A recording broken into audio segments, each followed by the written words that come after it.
Ibu bapak semua, saya ingin mulai dari sebuah premis. Ada kutipan ahli perang Karl von Clausewitz, seorang pemikir perang Prancis yang sangat luar biasa.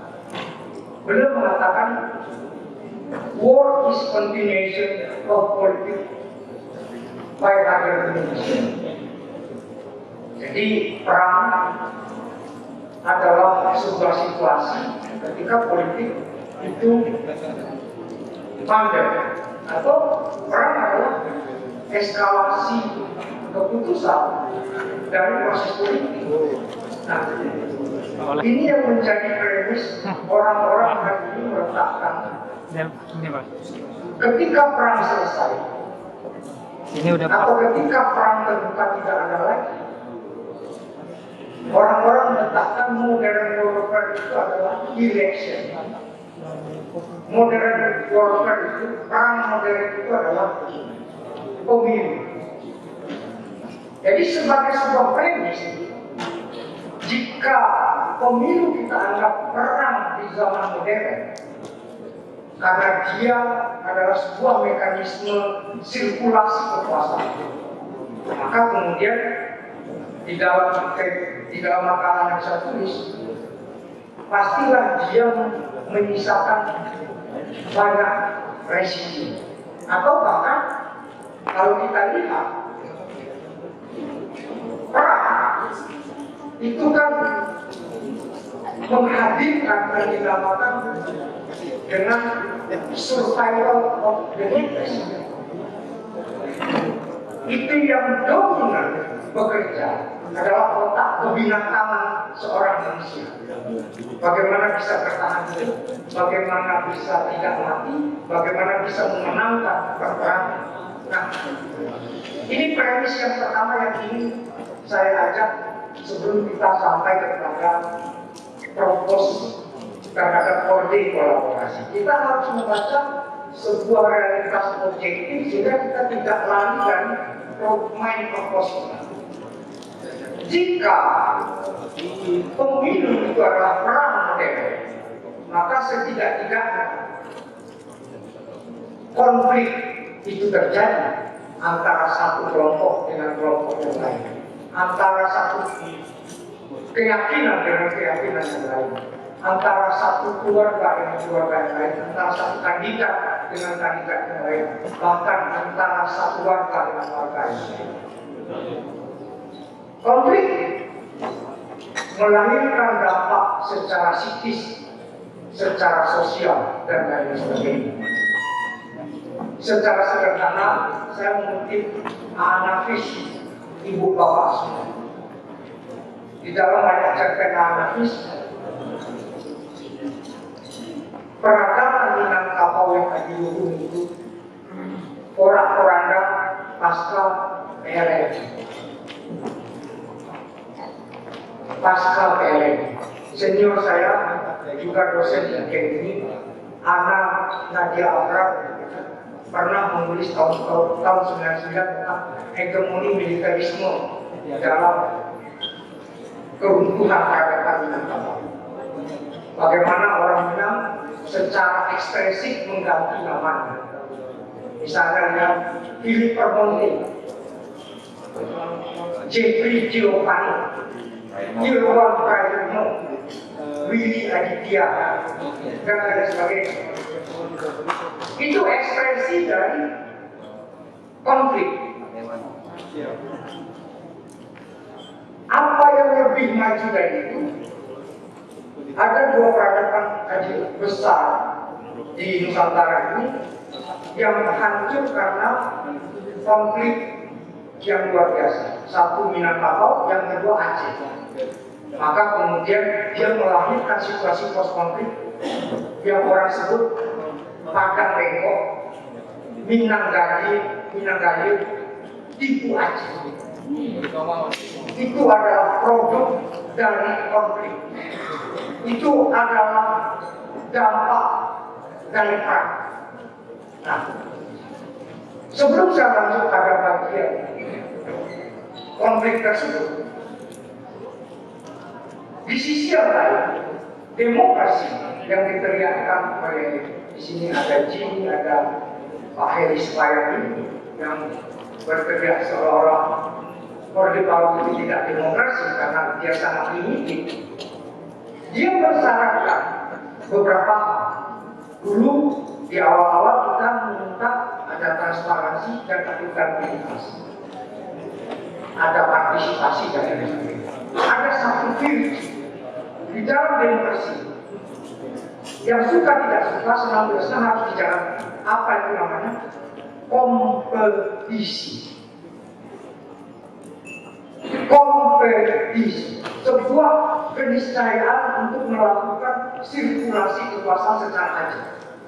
Ini sebuah syarat sah bagi orang-orang yang menganut sistem demokrasi. Kompetisi disediakan. Jadi election kompetisi itu adalah sebuah mekanisme perang yang benar-benar disediakan oleh demokrasi. Nah, ibu bapak semua, secara historis pola kompetisi ini tidak disepakati, tidak dipilih oleh para founding fathers kita. Para founding fathers kita mengatakan ini demokrasi yang gontok-gontokan. Ini demokrasi yang gontok-gontokan. Kalau sekarang lebih parah dari gontok-gontokan. Ini namanya sekarang demokrasi tawuran. ADW ramai sopo senyabi ADW. Bahkan di dalam satu partai, di dalam satu front saling tawur. Namanya peredaran demokrasi. Yang besar mendidik yang kecil, yang dominan mendidik yang lemah. Jadi situasinya adalah tidak akan lagi gontok-gontok tapi tawuran atau cenderung kepada predatory demokrasi. Kita memilih jalan yang namanya sosiodemokrasi. Nah, sosiodemokrasi ini kalau kita padankan dengan demokrasi gelombang ketiga, yaitu berbasis pada yang dinamakan partisipatory demokrasi, yang dalam bahasa anak Arendt adalah deliberative demokrasi.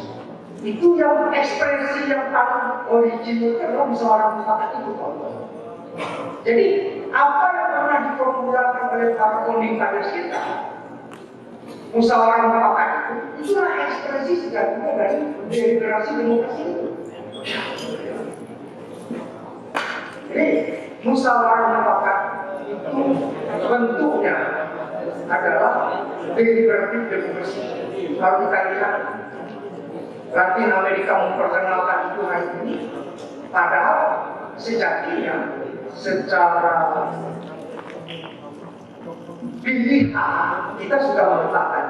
Nah, saya ingin meletakkan bagaimana deliberasi demokrasi itu sama seperti orde kolaborasi. Itu premis pertama yang ingin saya bicarakan pada forum ini. Premis yang kedua, ibu bapak semua, ada sebuah adigium yang mengatakan liberalism with illiberal democracy.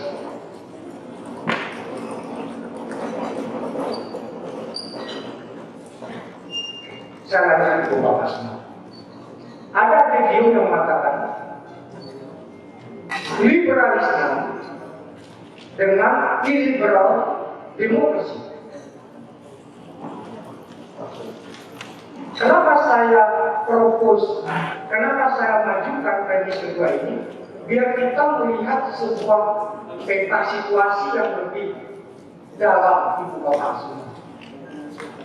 Liberalisme dengan illiberal demokrasi ini kenapa?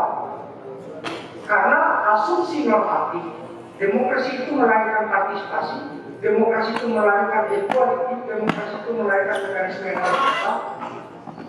Inilah yang ditulis oleh salah satunya Francis Fukuyama di dalam The End of Ideology.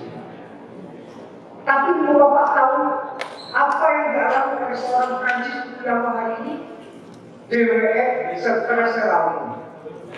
Ya, dia akhirnya menjadi seorang sama sekali hari ini. Kenapa? yang melahirkan partisipasi, melahirkan keterbukaan, melahirkan equality, tidak pernah terbukti, tidak kunjung terwujud. Yang terjadi justru sebaliknya. Apa? Illiberal demokrasi. Apa fenomena-fenomena illiberal demokrasi yang paling ekstrim adalah wanipiro. Artinya apa? Aksesnya menjadi terbatas. Yang memiliki kapasitas, yang memiliki aksesibilitas terhadap kekuasaan, itu ternyata hanya orang-orang yang memiliki modal kesanggupan tertentu. Dan yang paling ekstrim yang sekarang kita saksikan secara terang itu bukan hanya money politik, tapi adalah abuse of power dari represif actors, aktor-aktor represif negara yang lebih dominan sebagai aktor-aktor dominan. Kita bisa lihat kalau hanya sekedar KPU Bawaslu yang menjadi penyimpangan kekuasaan itu masih sibilianitas. Gini Bapak, ini karena kalau agak sedikit kontemplasi atau refleksi Bapak, ini karena kita relatif empirik, maka tadi saya bilang tidak akademik tapi saintifik. Apa beda gerakan demokrasi Indonesia dengan Korea? Tadi senior saya dari Sebaya bilang saya ini tidak dukung jadi pejabat, artinya tadi dia bilang gubernur sudah pasti cukup kantor Soekarno, tapi dia nggak bilang ada presiden. Aktivis demokrasi di Korea, Bung Heri, itu pasca gerakan reformasi dan demokratisasi menjadi presiden. Menjadi presiden. Kenapa? Karena mereka tidak empirik, tidak egois, tidak selfish. Tapi ini kita punten, ini masalah. Saya di sini dulu pernah mau dipanah sama Pak Prabowo Ibu Bapak. 2003. Waktu itu militerisme masih menjadi sebuah momok bagi kita. Tak boleh kodes, gak boleh. Waktu itu rektor masuk Pak Iraso Tama. Pak Iraso jangan sampai yang bersangkutan sampai ke UGM.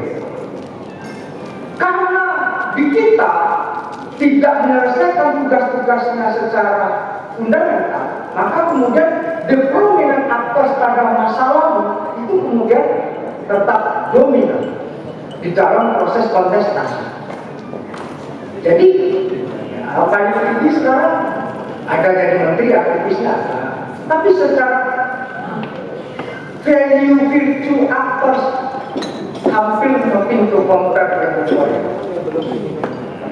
Kalau tadi Bapak yang baca kelas bilang naik kereta bagi Manula dapat diskon, tapi di Korea aktivis yang memiliki afirmasi Pak semua dapat fasilitas. Di sini ya, yang miskin-miskin, yang kaya-kaya. Nah, saya ingin mengatakan kita hidup dalam situasi demokrasi liberal, tapi perilakunya illiberal, aktornya illiberal. Aktornya illiberal. Ini catatan. Partai politik ada, bahkan cenderung menjadi partikrasi. Bisa iya, bisa sih. Bapak, kalau mau mengkonfirmasi sederhana aja, lihat sidang Freddy Sambo di Komisi 3. Lihat secara terbuka. Bagaimana orang-orang yang sudah diantarkan oleh partai duduk di Dewan itu tidak memiliki keberanian untuk memberikan cek and balances saja tidak berani. Jangan memberikan koreksi yang besar, cek and balances saja, malah isinya puji sanjung. Nah, kita harus jujur itu. Kita berbicara pada forum ilmiah. Jadi demokrasi kita hidup di dalam situasi liberal demokrasi with illiberal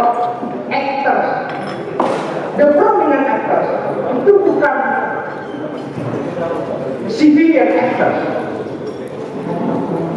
Poin kita bersama-sama bagaimana menyelesaikan PR.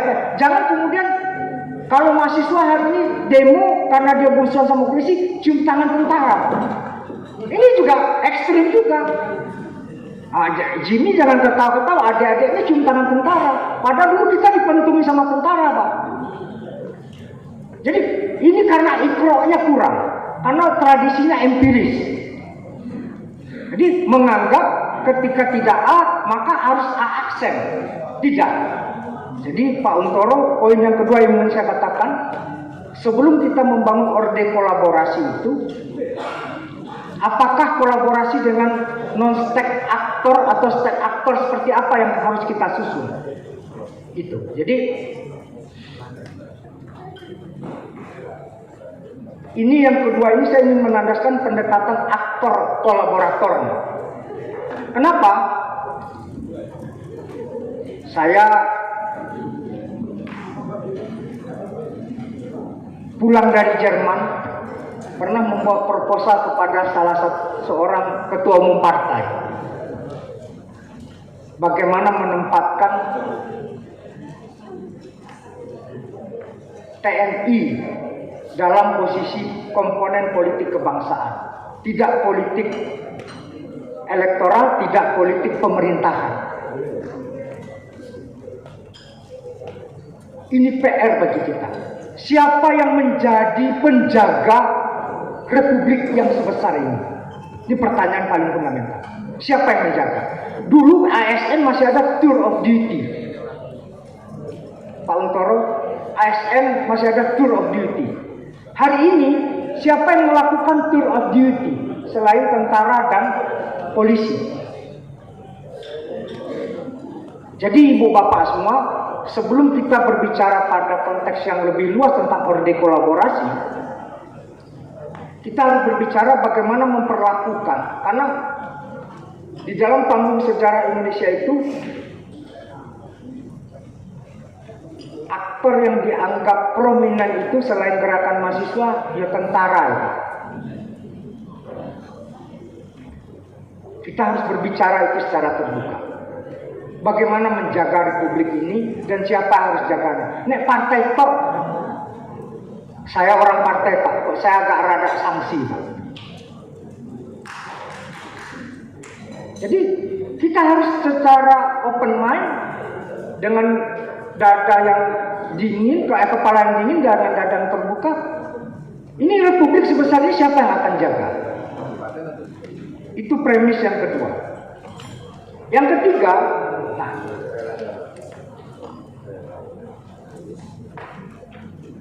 Pak Untoro dan kawan-kawan, yang membedakan kekuasaan itu satu saja. Ada kata pepatah mengatakan, kalau mau ingin melihat karakter sejatinya seseorang, lihatlah ketika dia berkuasa. Apakah dia licik, apakah dia korup, apakah dia khianat, lihat ketika dia pegang posisi. Yang membedakan politisi dan negarawan, kenapa seseorang dari politisi tidak pernah naik kelas menjadi negarawan, adalah obligasi. Adalah obligasi. Itu yang membedakan. Jadi obligasi terhadap apa? Obligasi terhadap kepublikan dan republikan. Dua hal. Obligasi terhadap republik dan kepublikan, obligasi tanggung jawab terhadap kepublikan dan republik. Dua-duanya. Itu yang membedakan. Seseorang bisa dari politisi kemudian naik kelas menjadi negarawan. Kalau dia masih mikir partainya, dia masih mikir kelompoknya, apalagi dia masih berpikir pada keluarganya. Nah, segitulah levelnya. Kenapa hari ini kepublikan, common good, public good, public space, public sphere kita rusak? Karena rata-rata orang cuma berpikir keluarga dan kelompok dan partainya saja. Bahkan partai masih susah. Bayangkan partai kami ini Pak, hanya jadi keset saja. Mau tahu konfirmasi aja. Sekarang bojone, sesok sekarang bapaknya, besok ibunya, sesok anaknya. Gue jadi turun-temurun Pak. Partai jadi stempel Pak. Tukang stempel. Jadi realitas ini, apa yang saya mau propose di ruangan ini Pak Untoro dan kawan-kawan terhadap Orde Reformasi ini, kita harus punya common project untuk Republik 2045 itu.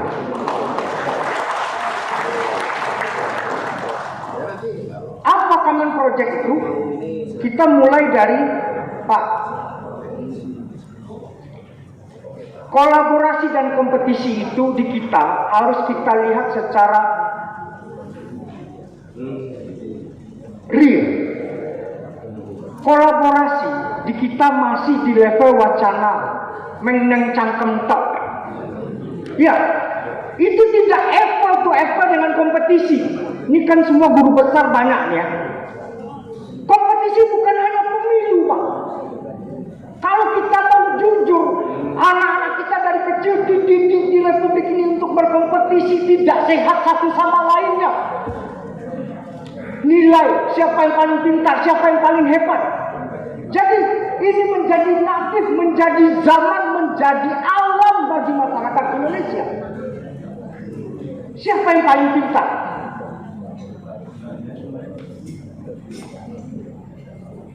Skandinavia melakukan transformasi luar biasa. Kalau kita mau berbicara kolaborasi, dari mana basisnya? Ini nggak bisa ujuk-ujuk, nggak bisa wacana tok. Wacana sebagai trigger bisa, wacana sebagai pemantik sepakat. Ibu bapak semua, sekarang lihat, oh sen hebat dikumpul ke kelas unggulan. Senjanya hebat. Pendidikan kita hari ini tidak hanya dari SD, tapi sampai ke kampus juga masih seperti itu. Kita koreksi nggak ini? Inilah yang menjadi syarat sah kita hidup dalam situasi yang predatori satu dan lain. Skandinavia itu contohnya Finland dan Norway. Di Finland ibu bapak semua, mereka meletakkan profesi guru itu benar-benar sebuah posisi yang sangat terhormat. Mereka memformulasikan sebuah civic education yang luar biasa. Sehingga bagaimana kolaborasi satu dan lainnya terjadi. Kompetisi, ya pemilu lah khususnya. Pemilu terjadi biasa saja. Sebagai sebuah mekanisme yang sirkulatif saja. Tapi di kita ibu bapak semua, senggol bacok. Ini karena pendidikan kita. Hal yang paling fundamental di kita itu benar-benar menyediakan alam kompetisi. Dia kompetisi di ruang kelas saja. Nilainya 7. Ibu bapak di Eropa itu anak-anak sampai kelas 2 SMP cuma bermain. Anak saya pergi ke sekolah bongkok Pak. Tasnya gede umum. Bukunya. Kita apakah pernah mengkoreksi ini? Hampir lupa. Kita tutup mata bahkan. Gak ada tuh yang berteriak terhadap hal ini. Mengkoreksi ini. Sistem kita membuat kita saling berkompetisi. Jadi jangan kita berharap kolaborasi, tapi alamnya tidak pernah kita dekonstruksi. Lingkungannya tidak pernah kita perbaiki. Nah, yang paling hebat nanti Pak Sohibul bisa cerita. Jepang ibu bapak semua. Jepang hari ini kita pergi ke masjid masih hilang sendal. Di Jepang HP kita tertinggal nggak hilang sama sekali. Kenapa? Apa basis elementer dari kolaborasi? Exercise. Kalau nggak dilatih, kita katanya hal yang nyata nih sebagai ancaman. Kita hidup di ring of fire. Pak, Ibu, ada nggak exercise ketika gempa bumi, ketika tsunami di kita. Pak Soebul, Jepang itu tiap minggu exercise rutin. Jadi kenapa HP tidak hilang tuh? Dia buat pertanyaan sederhana. Kamu punya HP? Dek, iya. Kalau HP-mu hilang, kamu sedih nggak? Sedih. Nah, begitu juga dengan orang lain. Kalau kehilangan HP-nya, pasti dia sedih. Lalu, bagaimana biar orang nggak sedih? Ya, HP-nya nggak usah diambil. Tapi itu tidak wacana. Itu exercise. Day to day, time by time. Ibu bapak semua, apakah kita siap melakukan exercise bersama? Kalau toh tidak hanya ketemu di pertigaan atau di perempatan jalan. Apa yang mensyaratkan untuk sebuah orde kolaborasi? Saya mempropos 3 hal. Common dreams, karena kolaborasi mensyaratkan common goals. Apakah mimpi kita terhadap republik ini masih sama atau tidak? Jangan-jangan kita nggak punya mimpi terhadap republik ini. Mas Dadang, kenapa saya tulis melanjutkan imajinasi bersama Anies Baswedan? Saya ingin melanjutkan apa yang pernah Ben Sitir. Ayo, mari sama-sama dari forum yang kecil di UCUGM ini. Kita mendiskusikan, kita mendialogkan imajinasi kita terhadap republik ke depan seperti apa. Kita diskusikan mimpi-mimpi terhadap Indonesia 2045, Indonesia 1 abad lagi itu apa? Mau kemana? Mau bagaimana? Tidak hanya berganti orang, tidak hanya dekat dengan kekuasaan, tidak hanya berkuasa, tidak. Itu yang pertama, common dreams. Yang kedua, kolaborasi mensyaratkan bekerja bersama. Kita tentu tidak hanya bisa bertemu di dalam satu forum ke forum yang lain. Itu rapat bersama namanya, Pak. Bekerja bersama. Temannya Mas Dadang ini pernah ikut Jambore Pemuda Sosialis, Pak. Dia pikir itu forum yang hebat itu.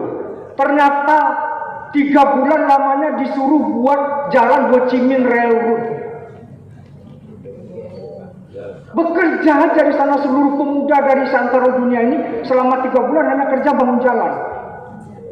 Pulang-pulang baru dia sadar. Oh iya, kalau kita hanya ketemu dalam gagasan-gagasan, di buku juga bisa ketemu. Tapi bagaimana keringat kita, bagaimana air mata kita, bagaimana kesenangan, kesedihan kita bisa memiliki spasial yang sama. Itu dibutuhkan. Nah, ruang bersama ini kalau hanya ketemu di persimpangan, kalau hanya ketemu di lampu merah, gimana kita bisa bersama-sama? Jadi syarat yang kedua dari orde kolaborasi adalah kita harus mempersiapkan ruang bersama. Nah, yang terakhir Pak Untoro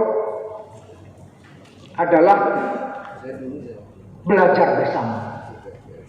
Kita harus belajar bersama-sama sehingga bacaan boleh berbeda-beda, latar belakang boleh berbeda-beda, tapi kita harus belajar bersama untuk kemudian ada equality, ada proses bareng.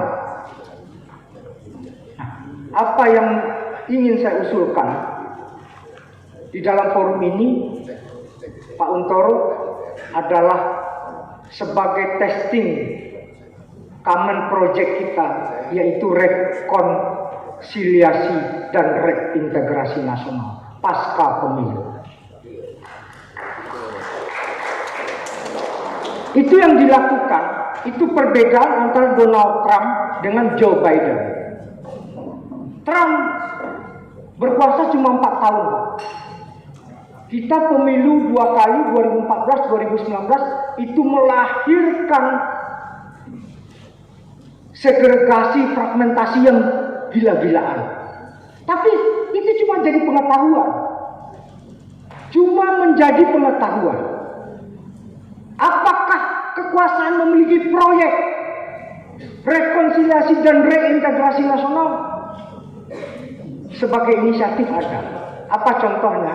Ketika Prabowo masuk ke kabinet. Inisiatif.